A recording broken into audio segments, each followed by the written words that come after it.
बेंगलुरु बेंगलुरु है, तुम बेंगलुरु में एक आश्रम खोलो, खूब पैसा आता है बोला। वो पैसा नहीं चाहिए बोल के मैं हिमालय में बैठा हूँ। I used to draw the 3,20,000 rupees per month. I am MTech structures. बचपन में साधु बन गया तो 5 साल 10 साल के लिए साधु बन गए तो उसको बीवी का मतलब ही मालूम नहीं रहता, बीवी का क्या परेशानी करता है मालूम नहीं रहता। I am from a big political family. मेरा भैया अभी अभी कांग्रेस में है, रूलिंग पार्टी है कर्नाटक में। इंजीनियर था, तभी जब ब्राजील में था, ब्राजील में काम किया हूँ। 6 साल को एक बार होने वाला कुंभ में 21 साल में कमा लेता है, 6 साल को होने का कमाए। नहीं देखा हूँ, प्रयागराज में देखा हूँ, बहुत गंदा है प्रयागराज उस चीज में। तो इस चीज में लूट बहुत है। लूट बहुत है।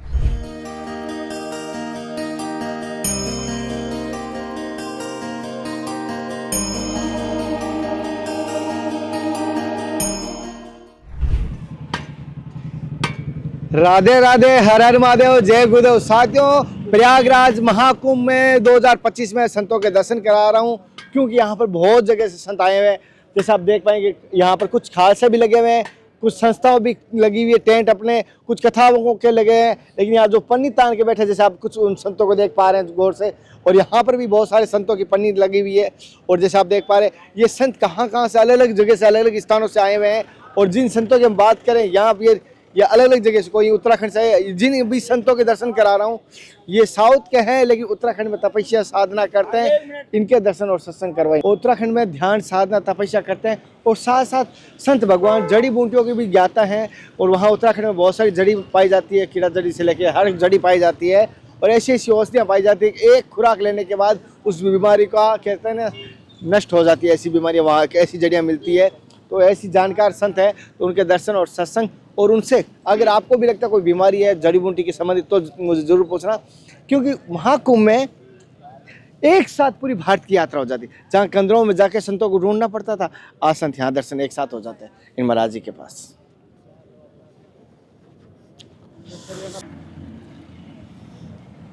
तो की तरफ से आपके चरणों में साक्षात दंडवत प्रणाम। नमो नारायण, नमो Narayan.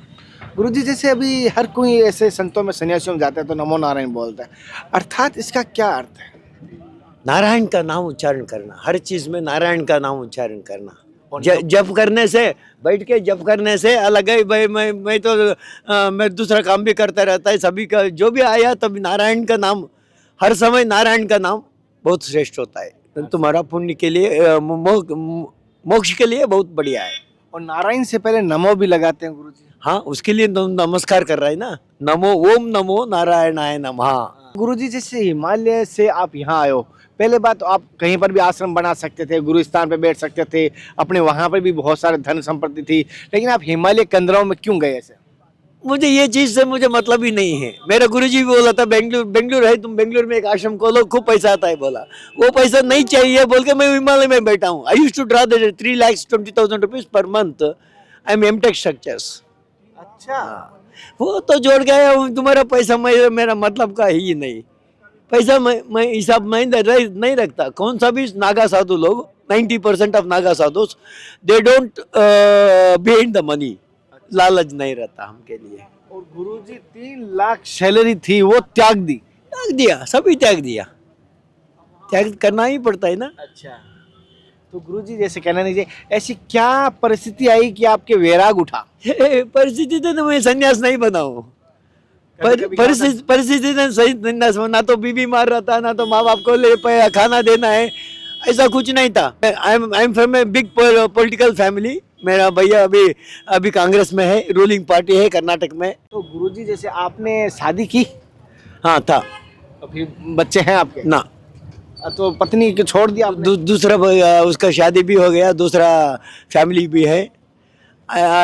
Relieve from all the bondings.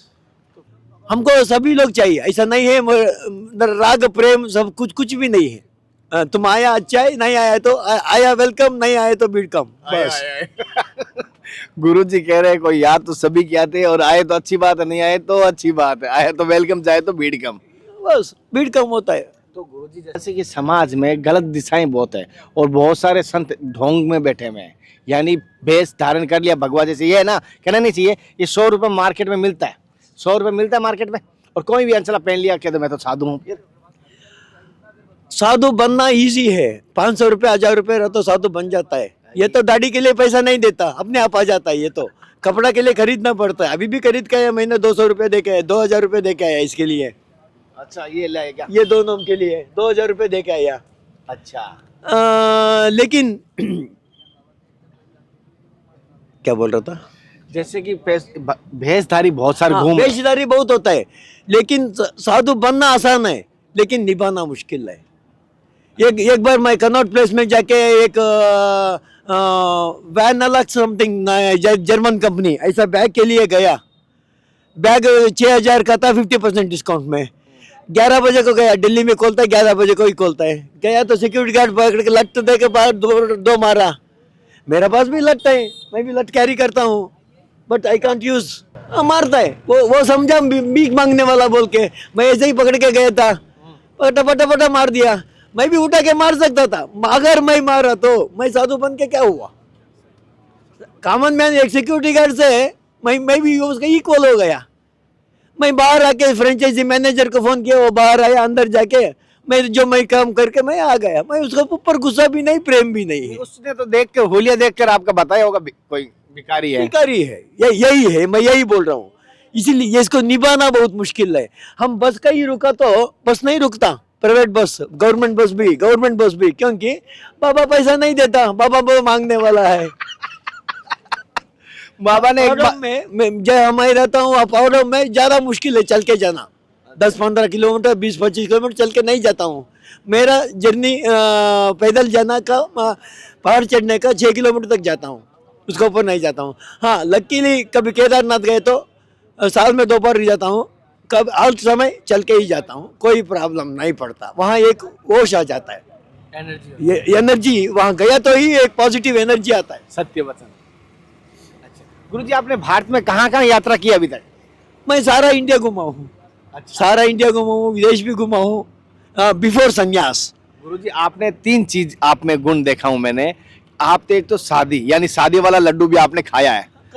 Okay, धन की, यानी 3 लाख की आपकी मंथली सैलरी थी, तो धन का भी लाडू खाया है। और घूमना होता है, पिकनिक, वो भी आप पूरा भारत घूमे हो। इससे पहले ही मैं इंजीनियर था, तभी ब्राजील में था, ब्राजील में काम किया हूँ। सभी चीज दे चुके। देखो एक बात बोलता हूँ, बचपन में साधु बन गया तो 5 साल 10 साल के लिए साधु बन गए तो उसको बीवी का मतलब ही मालूम नहीं रहता, बीवी का क्या परेशानी करता है मालूम नहीं रहता। हाँ, माँ बाप का शादी होने के बाद तुम्हारा परेशानी क्या आता है मालूम नहीं पड़ेगा। अगर मैं सेक्स लाइफ देख के भी फिर अभी एक नपुंसक जैसा रहता है, वैसा ही हमारा लाइफ रहता है। अच्छा, क्योंकि वो अभी कुंभ में, कल भी हम पेशवाई में आया, नागा बन के आता रहता है। किसी को वो एग्जाइट हो गया तो धार्मिकता का ऊपर ही, धर्म का ऊपर ही विश्वास जाता है। कहना नहीं चाहिए वो साधना करना पड़ता है। ऐसा कभी नहीं हुआ कि आप नंगे रास्ते में बैठे हो? साधना करा रहता है उसी लोग को, जो साधक लोग रहता है, पंचेंद्रिय को साधक लोग रहता है, वैसे लोग को ही सेलेक्ट करके उसमें बिठाता है। अच्छा, हाँ, ये गुरुजी जैसे कि साधना करनी पड़ती है ब्रह्मचर्य को संजोने, उसको एक तरह से शुद्ध भाषा में बोलो ब्रह्मचर्य को, लेकिन क्या मार्ग बताते हैं, आध्यात्मिक मार्ग? आध्यात्मिक मार्ग तो दूसरों को गलत मत सोचो, अगर वो तो अच्छा करने के लिए नहीं, वो तो गलत मत करो। अच्छा, धार्मिकता को जागरूक रखो। आपकी दृष्टि से अच्छा और बुरा क्या है? क्योंकि जीवन में 2 पहलू है, एक अच्छा एक बुरा, दोनों में से कैसे फर्क पाएगा बहुत बच्चा? तुम्हारा शेयर कितना है लाइफ में, वो लेना अच्छा है। दूसरा का शेयर के ऊपर तुम्हारा भैया का बीवी का जो भी है संबंध है, भैया का मतलब प्रॉपर्टी, भैया का बीवी मतलब सेक्सुअलिटी, वो दूसरा का मत सोचो, तुम्हारा हिस्सा का तुम एंजॉय करो। अच्छा, अपना शेयर जितना अपने हिस्से में आए, मैं सीधी भाषा बताऊं, अपने हिस्से में उतना ही आशा रखे, हाँ। उससे ज्यादा। लोगों को तो अपना हिस्सा ही नहीं मिलता गुरुजी। अपना हिस्सा नहीं बोल रहा हूँ, मैं यही बोल रहा हूँ ना, यार अपना हिस्सा नहीं चाहिए। मैं यहाँ सब लोग को बोल के आता हूँ, 6 साल को एक बार होने वाला कुंभ में 1 ही साल में कमा लेता है, 6 साल को होने का कमाए। नहीं देखा हूँ, प्रयागराज में देखा हूँ, बहुत गंदा है प्रयागराज उस चीज में। तो इस चीज लूट बहुत है, लूट बहुत है।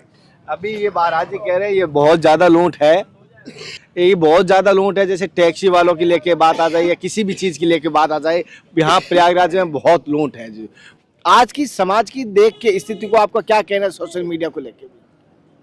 धार्मिकता का बारे में ज्यादा माँ बाप ने, ये बच्चे का गलती भी नहीं है, माँ बाप का गलती है। किस चीज में माँ बाप की गलती? हाँ, माँ बाप ने, बच्चा पैदा होता है तो अभी छोटा बच्चा है, जूता नहीं मेरे पास भी बच्चा आता है 2 साल से, 1 साल बच्चा भी आता है, मैं डेली उसको टॉफी देता हूँ। 4 साल का बच्चा ऊपर वाला होने हो तो क्लास को जाने वाला रहा तो वो 1 लकड़ लेके आना है, 1 लकड़ लेके आए तो टॉफी पान पूरी जो भी है मैं देना हूँ, ड्राई फ्रूट सुबह सभी एक देते रहता हूँ। माँ बाप ने वो कल्चर बचपन पे ही सिखाना पड़ता है। पेड़ बड़ा होने के बाद बेंड नहीं होता, बचपन में ही उसको सही करना पड़ता है। बचपन में मैं जब बच्चा को चप्पल छोड़ के आओ बोला तो एक बार डांट लिया तो मैं बाद में कभी नहीं छोड़ेगा, वो बाहर ही छोड़ के आता है वो। अच्छा, बचपन से सिखाना पड़ता है धार्मिकता के बारे में। हमको बचपन में सिखाया है हमारा माँ बाप ने। दो आई एम वेल एजुकेटेड, हमारा I am from Purohit family from the Karnataka, ब्राह्मण फैमिली। तो आप तो, मैंने अभी जैसे बात की थी, आपने चारों लड्डू खाए हैं, अब बताइए जीवन का सार क्या निकला आपके? क्योंकि पूरा दूध में मंथन करने के बाद कुछ मात्रा में मैं वही बोल रहा हूँ ना, चारों लड्डू खाया, सभी प्रकार का लड्डू खाया लाइफ में, आई एंजॉयड, बट उसमें सार नहीं है। सार किस में? उसमें सार, यही सार है, यही सार है। और इस सार का फल क्या मिला आपको? इस भगवा लेने के बाद, भभूति लगाने के बाद, नग्न अवस्था में रहने के बाद फल क्या मिला? मिला है मुझे, बहुत फल मिला है। क्या मिला? मुझे साक्षात दर्शन हुआ है। किनके दर्शन हो गुरुजी? बेताल का। जब बेतालेश्वर महादेव ने आपको दर्शन दिए थे, किस रूप में दिए थे? एक बड़ा सफेद कलर का भूत जैसा बहुत बड़ा था, 150 फुट का था। मुझे चावल नीचे से भोग लगाता है, वहाँ उसका मंदिर से उठा के आया था मैंने। अच्छा, लालच है, वहाँ वेस्ट होता है बोल के उठा के आया, मेरे पीछे पड़ गया, 2 किलोमीटर मेरे पीछे आया। मैं गुरुजी को पूछा, बाबा जी ऐसा कोई पूछ रहे क्या है बोल के, बाहर जाके देखो, बाहर खड़ा है बोला। अच्छा, बाहर जाके देखा तो एक लिप्टस पेड़ उतना हाइट का है, 80 फुट का था। अच्छा, गुरुजी एक चीज देखा, अभी आध्यात्मिक सत्संग चली थी हमारी, कोई गलत चीजें नहीं है, हम कपड़े पहने हुए, तो सभी 20-50 देखने वाले थे, अभी 20-50 देखने वाले थे, सभी देखे वापस चले गए। अगर मैं भी देखा हूँ कोई बाबा लोग, अभी मैं नंगा गए तो देखने वाला ही बहुत ज्यादा लगता है, मैं ऑब्जर्व करता हूँ। उसमें कौन है मालूम, 16:13 का लड़कियां ही ज्यादा देखते रहता है। वही अभी अब महिला है तो पुरुष देखता है, पुरुष है तो महिला देखता है, ये तो समाज है, ये सर समाज है। और आध्यात्मिक सत्संग की तरफ, आध्यात्मिक सत्संगी अलग है, यही अलग है। ये कम देखते हैं, ये कम देखता है, ये कम, वो क्यूरियोसिटी में देखता है, इंटरेस्ट बैठ के 1 घंटा भी नहीं देख सकता उसको। लेकिन आध्यात्मिक सत्संग में वो घंटा हिसाब में बैठा तो भी उसको मालूम ही नहीं पड़ेगा ये सनातनी हुआ। तो अगर सनातनी हुआ, कोई अगर संत प्रेमी हुआ या सत्संगी प्रेमी हुआ, वो अगर बैठ जाएगा, जैसे पूरा सत्संग सुनेगा जैसे महाराज जी ने बताया, और अगर गलत चीज़ों की तरफ बढ़ने वाला है तो फिर मनोरंजन की तरफ बढ़ रहा है, उसमें आत्मरंजन नहीं होगा, क्योंकि आत्मरंजन मनोरंजन दोनों अलग अलग है। महाराज जी इस चीज़ को भली भांति समझते हैं, जानते हैं। महाराज जी 2 रंजन होता है, एक तो होता है आत्मरंजन, एक होता है मनोरंजन। लौकिक दृष्टि से बता रहा हूँ, इन दोनों में क्या भेद है, और हमें समाज के लिए थोड़ा मार्गदर्शन करें आप। कड़वा शब्द है आपके, मुझे पता है, लेकिन ज्ञान के। जनता तुमको देख के हंसना नहीं चाहिए। अच्छा, तुम जनता को हंसाना है, इसका मतलब don't devaluate your values, discriminate down your values. हाँ, लोग आनंद को देख के उसको तुम हंसना चाहिए, लोग का आनंद को देख के। कोई गिरा तो हंसना नहीं चाहिए, वो गलत होता है। अच्छा, गुरुजी जैसे बता रहे हैं। और गुरुजी जैसे आपका, गुरुजी का सभी संतों का दिया हुआ शुभ नाम क्या है? कृष्णगिरी, दिगंबर कृष्णगिरी जी है महाराज जी, और हिमालय में रहते हो? हाँ जी, यमुनोत्री